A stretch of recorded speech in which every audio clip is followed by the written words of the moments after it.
Hi everyone, my name is What's Paul. up, man? How How you long has doing? it been? It's been 4 months since I started.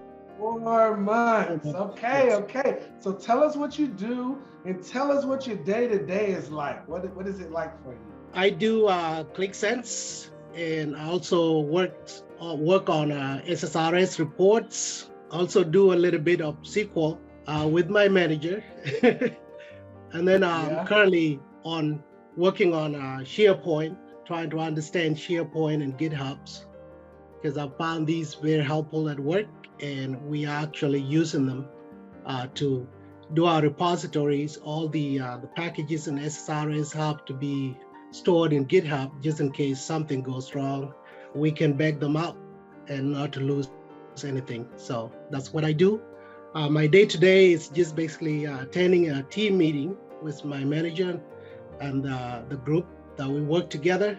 And then I check my emails, works on subscriptions, report subscriptions.